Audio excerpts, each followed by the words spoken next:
Hello students, आज के video में हम देखेंगे some of the basic parts of calculation.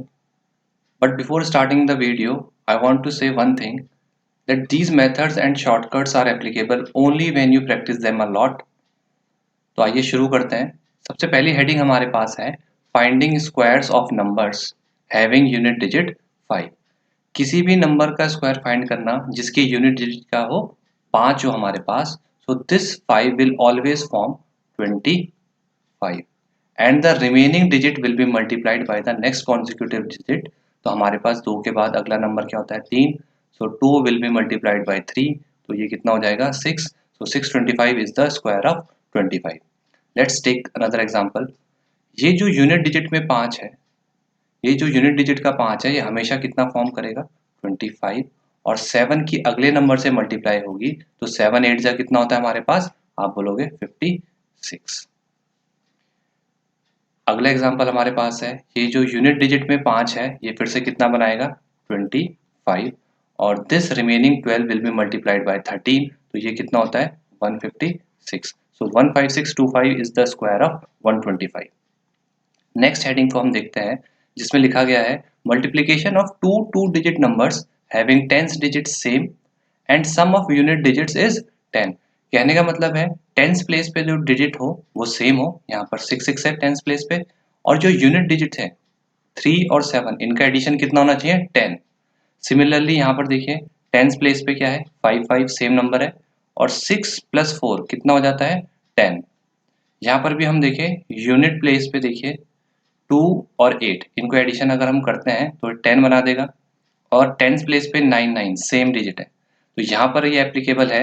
हम करेंगे सीधा 7 × 3, आप बोलोगे 21, and 6 will be multiplied bye next number, 6 7 जा 42।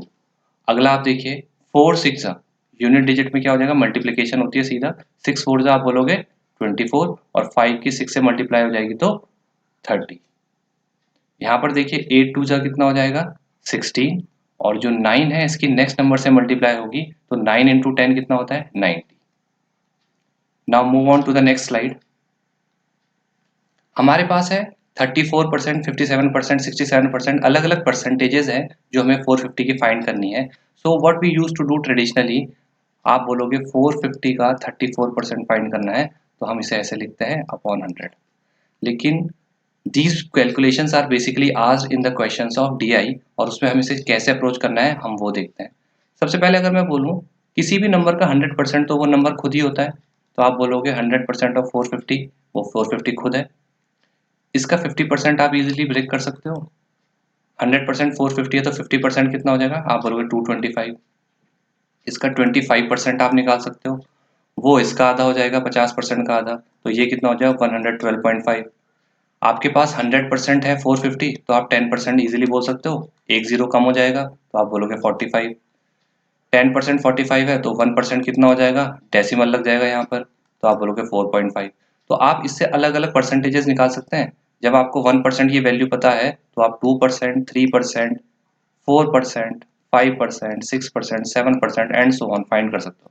इस 10% से हम 20%, 30%, 40% इस तरह से परसेंटेजेस फाइंड कर सकते हैं। अब जो भी हमसे पूछा गया है इन परसेंटेजेस को हम ओरली भी निकाल सकते हैं। What we have to do, we have just to break these percentages into easier ones. जैसे 34 को मैं क्या लिख सकता हूँ, 30 + 4 लिख सकता हूँ। अब 30%, जब 10% आपको पता है 45 होता है, तो 30% कितना होगा, 3 गुना करना पड़ेगा इसका, तो इसका 3 गुना करूंगा तो ये कितना हो जाएगा 135। 1% आपने कहा 4.5 होता है, तो 4% कितना हो जाएगा, इसका 4 टाइम्स करेंगे, इसका 4 टाइम्स करेंगे तो ये कितना आएगा 18। तो इन्हें ऐड ही तो करना है, तो कितना हो जाएगा ये 153। नेक्स्ट देखिए हमारे पास है 57%। 57% को मैं ऐसे ब्रेक कर सकता हूँ, 50 + 7%। 50% अलग फाइंड करते हैं, 7% अलग फाइंड करते हैं। 50% आपने कहा जस्ट हाफ होता है, वो कितना है 225। 1% की वैल्यू आपको पता है 4.5 है, तो 7% कितना हो जाएगा, इसका 7 टाइम्स हो जाएगा, तो ये कितना हो जाएगा हमारे पास 31.5। 4.5 को हमने 7 से मल्टीप्लाई करा, अब इसको हम ऐड करते हैं तो ये कितना हो जाएगा 256.5। आइए नेक्स्ट कैलकुलेशन हम देखते हैं जिसमें हमें फाइंड करना है 65%। Now you can break 65 as per your convenience. आप इसे जिस तरह से आप कन्वीनियंट है वैसे ब्रेक करिए। मैं इसे लिख लेता हूँ 50%, 10% और 5%। तो 50% तो आप इजीली निकाल सकते हैं, आपने कहा 225 होता है। 10% आपने बोला कितना होता है, 45 होता है। और 5% कितना हो जाएगा, 10% का हाफ, तो 45 का हाफ आप बोलोगे 22.5। इन तीनों को अगर मैं ऐड करता हूँ तो इन दोनों को ऐड करके कितना हो गया 270, और इसको ऐड करता हूँ तो 292.5। सो 65% ऑफ 450 इज 292.5। हमारे पास नेक्स्ट क्या था, 82%। 82% को हम क्या लिख सकते हैं, 80% और 2%। 10% आपने कहा 45 है, 80% कितना हो गया इसका 8 टाइम्स, इसका 8 टाइम्स करेंगे 45 का तो ये it will come out to be 360। 1% हमारे पास कितना है, आपने कहा 4.5, तो 2% कितना हो जाएगा 9। सो 82% ऑफ 450 कितना हो जाएगा हमारे पास 369। तो इस तरह से हमें इन्हें ब्रेक करना है और परसेंटेजेस को फाइंड करना है। Now move on to the next slide.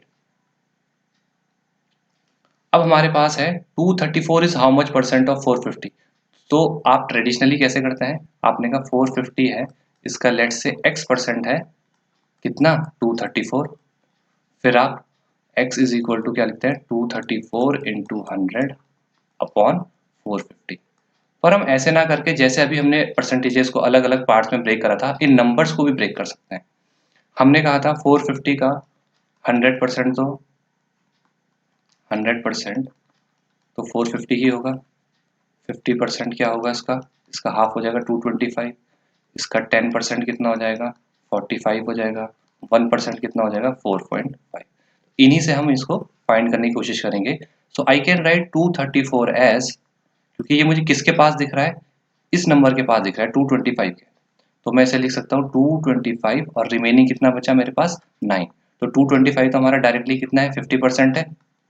अब ये 9 देखिए किसके पास दिख रहा है, ये इस डिजिट के पास दिख रहा है 4.5 के, और इसका कितना है जस्ट डबल है। तो 1% is equal to 4.5, so 9 will be equal to 2%।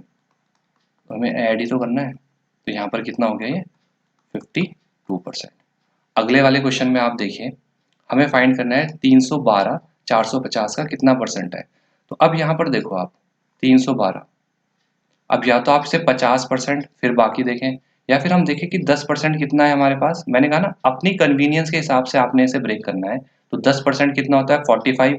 अब 45 से देखिए 6 टाइम्स दिख रहा है लगभग, तो 45 का अगर मैं 6 टाइम्स करता हूँ तो कितना हो जाता है 270। तो मैं इसको क्या लिख लेता हूँ 270, और रिमेनिंग कितना बचा 42। अब ये है 60%, क्योंकि 10% था 45, उसका 6 टाइम्स करा तो ये तो 60% की वैल्यू है। अब रिमेनिंग कितना बचा 42। अब आप ये देखो ये किसके पास दिख रहा है 45 के पास दिख रहा है, तो 10% ले सकता हूँ मैं इसे अप्रॉक्स। तो अगर मुझे अप्रॉक्सीमेट आंसर बताना है तो मैं क्या बोल दूंगा 70% है। But if I want to answer this question very accurately very precisely, तो मैं क्या देखूंगा कि मैंने कितना लिया है 45, क्योंकि 10% कितना है हमारा 45, जबकि लेना कितना था 42। तो मैंने क्या करा 3 ज़्यादा ले लिया ना, इस 3 का परसेंटेज में वैल्यू देखो कितनी है और उसको माइनस कर दो। आपने कहा 1% कितना है 4.5, तो 3 कितना हो जाएगा, ये देखो जस्ट इसका 2/3 है, तो इस परसेंटेज का भी 2/3 हो जाएगा, तो ये 0.66% के बराबर आएगा।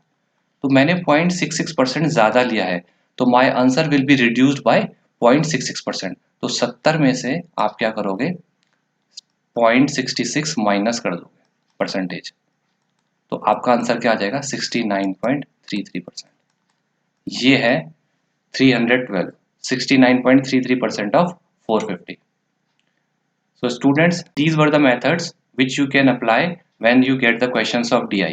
And at last I want to share one more information that fresh batches हमारे यहाँ start हो रहे हैं 9th of April से. So if you are interested, you can contact me on the given numbers. And if you like this video, please share it with others. Thank you so much.